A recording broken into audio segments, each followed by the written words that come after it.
What we're going to talk about is a way to restore Sankofa some of the spiritual strength that we need in our race in order to help define our destiny and to serve the purpose of Ma'at as a race and as a people.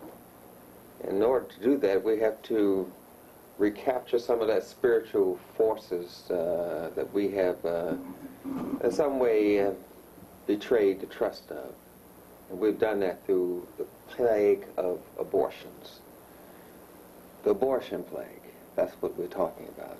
And this ritual that is used to help cleanse us from this plague that has haunted our race on the continent of Africa, where we did it to, in some way, help our spirits, our little children not be enslaved by the Europeans, captivity and abuse.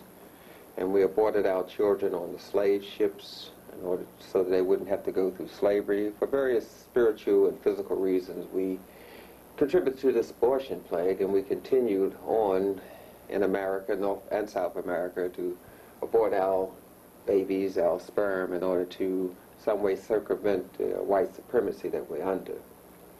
Now, the abortion plague is a racial epidemic amongst African people. It's like poverty, drug addiction, homosexuality, black-on-black crime. All of these are signs and symptoms of white supremacy, and they will always be a sign and symptom and manifest themselves as long as we are under the domination and oppression of white supremacy. We are at war, and one of those signs and symptoms of our warfare, which is an undeclared war upon us by the Europeans collectively, is the abortion plague. It makes us spiritually diseased, and it makes us unable to be fully equipped to move forward as a race. This abortion plague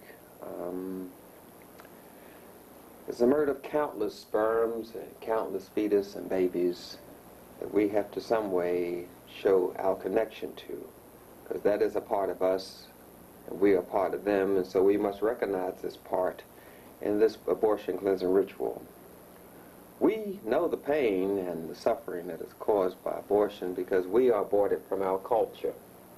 And we know this abortion from our culture causes us spiritual harm, social harm. It causes us to have dysfunctional families and a dysfunctional ability to fight the white domination and white supremacy that we're under. We point our fingers in the African sense. They represent the spirit, the mind, the body, all being connected to God. And this is what we point our fingers for, to show that connection of our spirit, our mind, our body to God. This is what we must do. And this is why we as Africans point our fingers.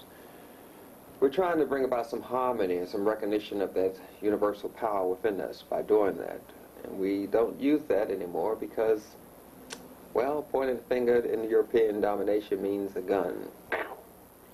So we say, don't point this gun at me, or don't point your finger at me. So we have to Sankofa that, as well as Sankofa those hidden messages within us that we say is the melanin talking to us. Now, we know we can conceive of an idea.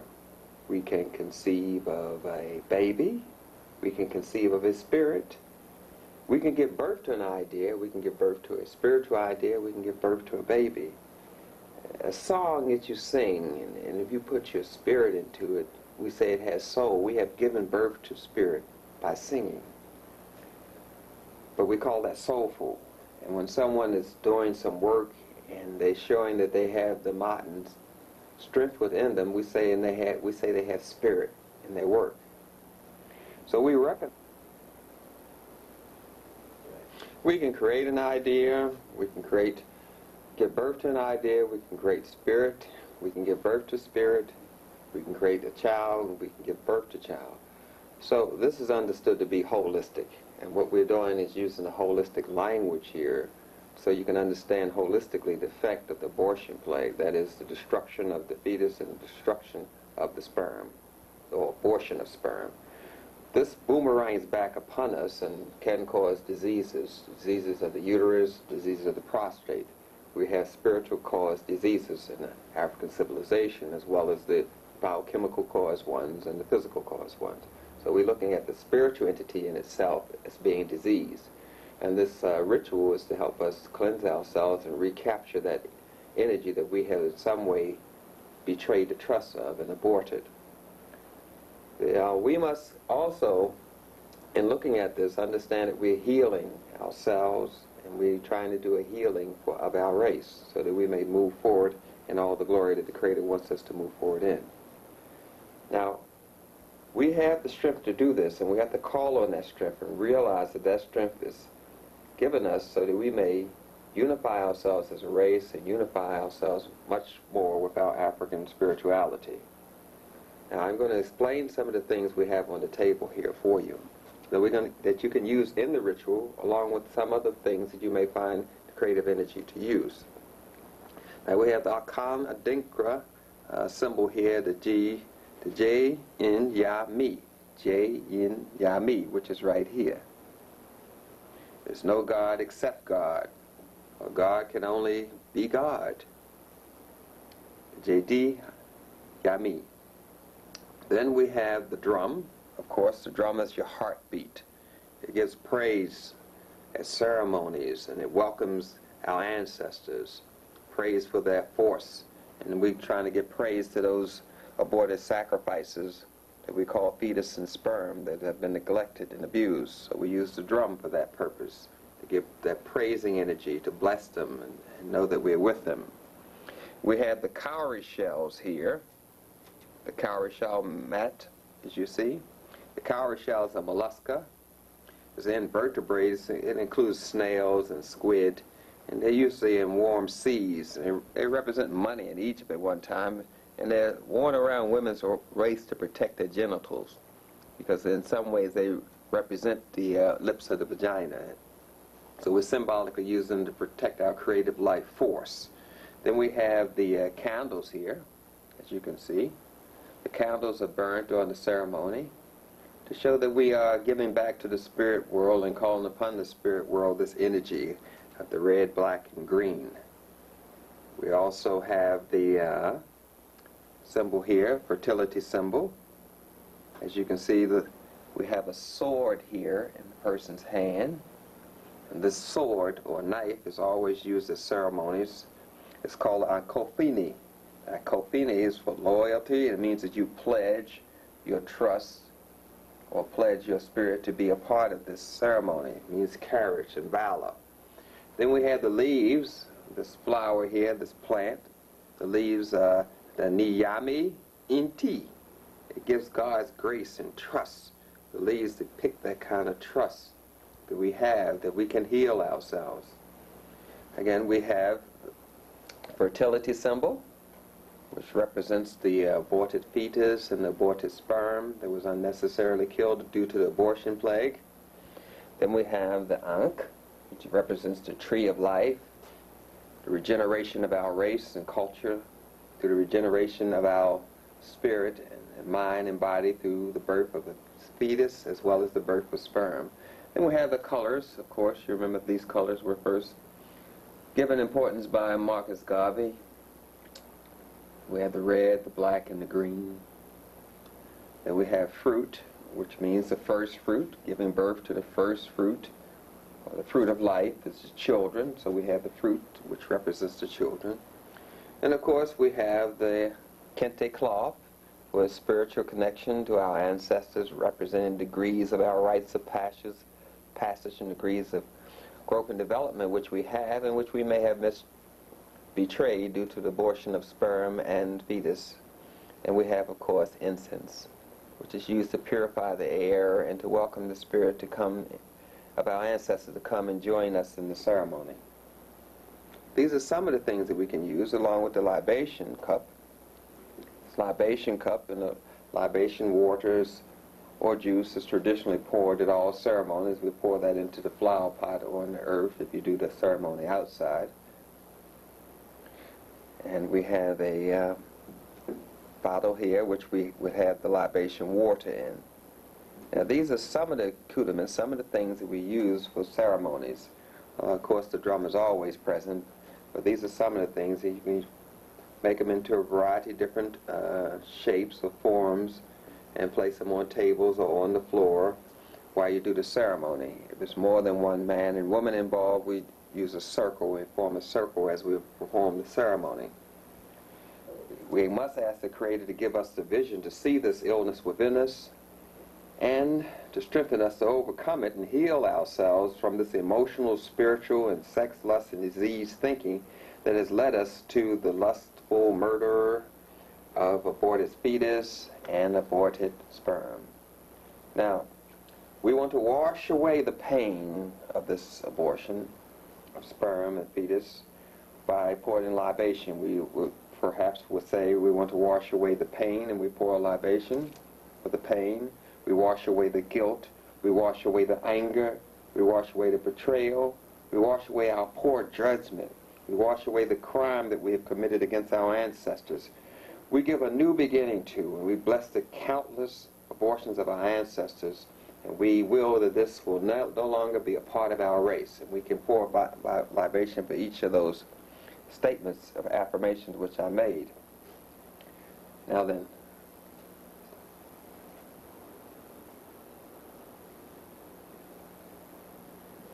a very important part of the ceremony is this vessel, this ship, this vessel or coffin is used to return the spirit back to the spirit world. This is made out of paper. You can make it for the ceremony. Not difficult to do, but you must have the coffin as part of the ceremony. Symbolically represent the ship that returns the aborted sperm and fetus back home. It's their homecoming ship. Now, what you do is you draw the paper. On the piece of paper, you draw the shape of the coffin. You can see that? You draw this shape on the paper. And once you've drawn that shape, you put it together with two pieces of paper. You have to use two pieces of paper, one for the bottom of the coffin, and one for the bottom, one for the top. So you put two pieces of paper together, like this. You just draw one coffin, then you fold the paper like that in half. See? I fold it in half. Now I'm going to take some scissors, and I'll cut it out. See? And when you cut it out, you'll have two. The only thing left to do once you've cut it out and you have two is to get the next piece of paper, a long strip of paper like this. You're going to need a long strip of paper, white paper like that. And when you get that, it can be the length of the paper, you see. Then you make a mark on there. I'm making a mark on there so you can see what I'm doing. See how this paper is marked? Have little marks on it. How I got these marks is like this. I put that strip of paper next to the coffin or vessel and made a mark where the wood comes together there at this point. I made a mark at the end and the top. That way I know how to fold the paper. I fold where the marks are. And then I had the other mark, as you can see down the bottom, was made because that's the width of the foot part of the coffin. So I fold the paper where the marks are so it can go around the coffin like that. And then I use Scotch tape and tape it tape the sides onto the lid. Very easy to do, not very difficult. Put the tape on the paper and then just tape it right to the sides of the coffin. And that's how you begin to make your homegoing vessel. Because you must have the coffin in the ceremony, because that symbolically represents the homegoing of the aborted sperm and fetus. So I'm putting the coffin right here as part of the ceremony. Now, the ritual, you say, I want to welcome your laughter, I want to welcome your tears. You're saying it to the spirit of the aborted sperm and fetus. You want to welcome their laughter and their tears inside of you, because they are inside of you. And we ask that you return us again without fear to the spirit world. That's what you're doing. You're returning their spirit again without fear to the spirit world. Because our ancestors were robbed of a life. And we don't want to participate in this robbery anymore, known as the abortion plague.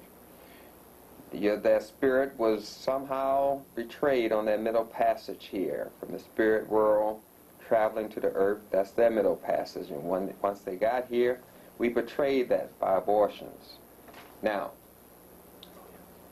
what we're talking about here is the embedded emotionalism that is in us from this abortion plague. It's embedded in us. And these symbols here that we use for the ceremony help us to release these emotions and release these feelings by performing the ceremony. See, remember the abortion plague started in Africa, and it went on the Middle Passage, and it came here with us in America through the abortions that have continued on with birth control pills. Remember that birth control pills do not stop conception. They do not stop that. So each time you take it, you're having abortion every month. So this is a disease in our feelings and in our emotions. And that's what we're trying to release. We're trying to release that self-hatred, that hatred of ourselves, that hatred of our race, that hatred of our spirit, that hatred of our actions, our anger with ourselves, and how we punish ourselves by killing our fetus. We want to release that punishment feeling and that thoughts and feelings we have that we are murderers and killers, and we have betrayed the trust of God, and we think sometimes that we're spiritually doomed for our actions, and that we are being punished by having diseases that manifest in our reproductive organs, such as prostate cancer and fibroid tumors. This is all a part of the abortion plague. Oh, excuse me. I knocked over the cane, which I should have shown you, and I'm glad I did. I should have shown you this because this lends support. The cane is used for support. And this has given us support of that mother spirit of the elephant. There's a family unit. They're very spiritual and very deeply connected animals, the elephant. They're connected to their ancestors, to the deceased. When one dies, they go back to them, to their grave site, and contribute energy to them. This, of course, is a symbol of the double Haru. The double Haru, or what some people like to call the male and female principle. The male and female principle surrounded by the scepter, united by God. This represents the scepter on the platform of motherhood, which is balanced by the symbol up top, symbol of Ra, of Ma'at, of righteousness, of justice, of reciprocity. We have Ma'at that balances our parenting symbol of the elephant. It's guided by the Spirit of God, the scepter that unites our female and our male principle. So we use the cane to symbolize that energy and support that we need for the ceremony. We want to release that feelings that we have of unforgivingness, that anger we have, that haunts us in our dreams and thoughts for the misadventure that we have of aborting our children. We sometimes feel we have a flaw in our feelings. We have a flaw in our personalities to perpetrate such a crime. That something has gone wrong with our brain. Something, some way is wrong with our feelings, with our actions, with our judgments, and who to mate with and who to conceive with. And so, as a result of our misadventures and our emotions and our feelings and our ability to mate, a child is conceived, and we just figure we can correct the error by killing the child. And we know that that is no way to medicate our spiritual energy which has been betrayed and not guided correctly. So we medicate ourselves in our bad choices of mates and our unthought of lustful activities that causes fertilization and conception of a child. And the way to hide this flaw in us, this flaw in our spirituality and our growth and development, we use abortions for that. And we're trying to release all of that. We lie to ourselves, and we support these lies with these feelings that maybe we should have done better. Maybe we shouldn't have went out that night. Maybe we shouldn't have drank. Maybe we should have been better at picking a mate. Maybe we should have, maybe this, maybe that. And all these maybes compound and bombard upon our feelings and stop us from having better judgment in the future. So we have to release all of that.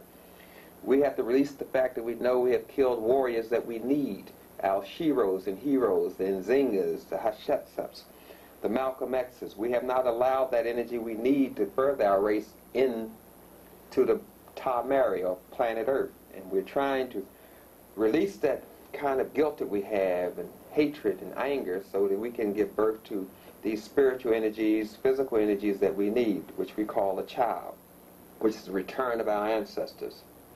So we bless and cleanse our sex organs with the spiritual ritual. We bless and cleanse ourselves of the hurt by pouring the libation. And we say it with strength and forcefulness. We are proud of the presence of God within us. We are no longer will we be a part of the spiritual destruction of our race by aborting our ancestors. I am that I am. I am part of the Mother, Father, God. I am blessed. I am overabundantly able to forgive myself and forgive others. I no longer will be a part of the abortion plague. I am surrounded by my spirit, mind, and body with protecting light. And I am no longer a part of the aborted ancestors that I killed. I am a part of the eternity of life, the eternity of the forgiveness of God. I allow that betrayal aborted spirit to enter me so I can feel its pain and feel its anguish at being betrayed on this journey here to Ta Mary, so that they may be cleansed of the pain that I am harboring. And we say this forcefully in the ceremony. At each time we pour the libation to symbolize the release of that. We breathe in love and we breathe out the universal love of the universe. We breathe out all our anger and guilt. We take a deep breath and we breathe in all the love of the universe. We breathe in all the forgiveness. We breathe in all the strength with that deep breath, and we release all the pain and all the anger. We love it away. We love it with strength of our mountain ancestors. And we say this while we pour in a libation or while the drum is beating during the ceremony. And each of us calls out a name for those aborted spirits. Some people like to call out a name, and for each name that they of a aborted child that they have participated in the murder of, they place an ankh next to the coffin or their vessel so that they can return back to the unseen world. We say their name, we name this energy so that we can feel connected to it. We are born again when this energy is born again. All love and forgiveness is in us and in the universe. And we say this proudly because we are proud living ancestors of the spirit. Less than an animal we are when we waste the sperm, because animals don't waste sperms. They do not have a sex drive. They have a reproductive drive. They do not lust for each other. So we're less than an animal by participating in the abortion of sperm and abortion of children. This penis is some kind of way viewed as some kind of sperm fountain, and we just think we can just waste that energy, put it in a rubber coffin, and throw it in the toilet. But we don't have a right to do that. This is spiritual energy given to us by God. And we can't participate in this crime freely. We have to use more ma'at to help measure our sensitivity and gauge our sensitivity. We no longer will be a part of the abortion plague of our race. We don't use prophylactics for a rubber coffin for sperm. We don't use homosexuality to kill sperm. We don't use our mouth to kill sperm. We don't spiritually sacrifice the energy in which God has given us to carry. It doesn't belong to us. We are just vehicles for this energy. Too many children have been aborted. Too many sperms have been aborted. And we're between our health and we're between disease by not making the decision now to participate in a cleansing ritual so that we may advance forward.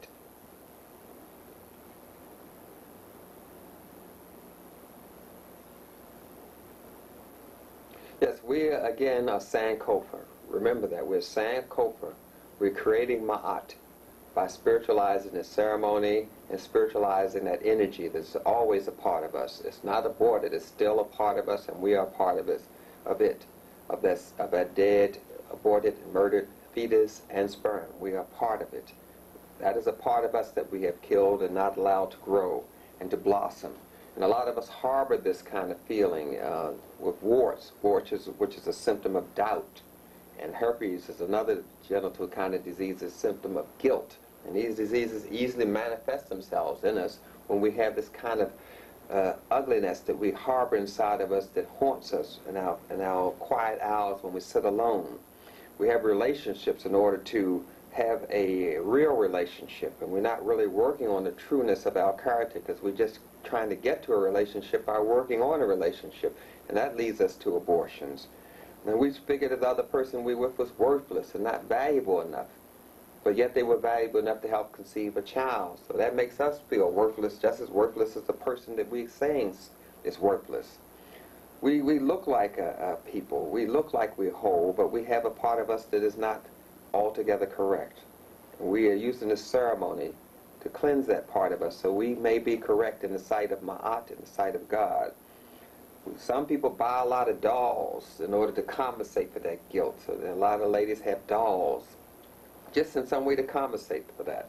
And we know that crack addicts and prostitutes have babies. And they're probably not as spiritual as we are, some of us think. But we know that they haven't had that spiritual disease in them enough to kill a child or kill a sperm. So they must have something correct about them. Some voice is calling them to never again to do this.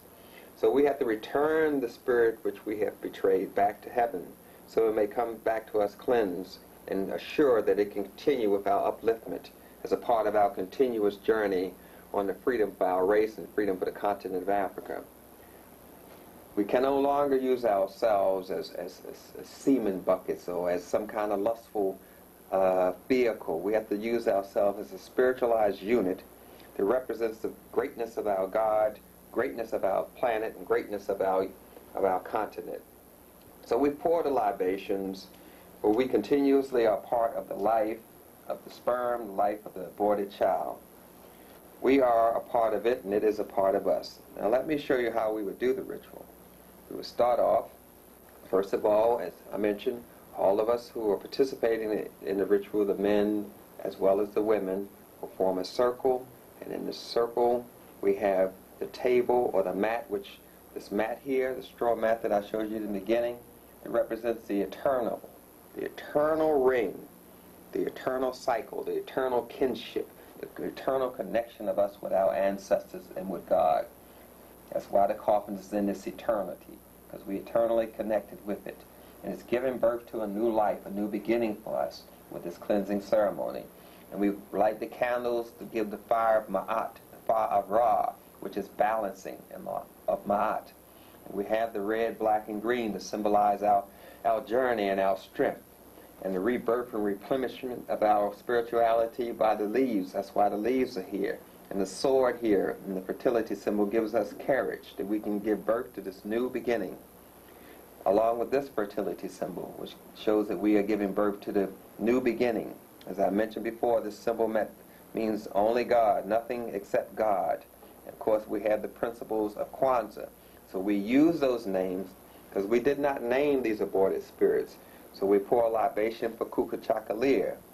We pour a libation for creative work and responsibility, for faith, for purpose. All of this is a part of the aborted spirit. So we recognize this energy, and we pour a libation for each one of those energies, symbolized by Kwanzaa, the principles of Kwanzaa. And of course, we have these cowrie shells for protection of our reproduction system, protection of our emotions and feelings that led us to the reproductive act. We use these cowrie shells to symbolize that we are purifying our reproductive act and spiritualizing it, so we no longer will be a part of the abortion plague of our race. We are strength, we are power, we will not interrupt God's journey.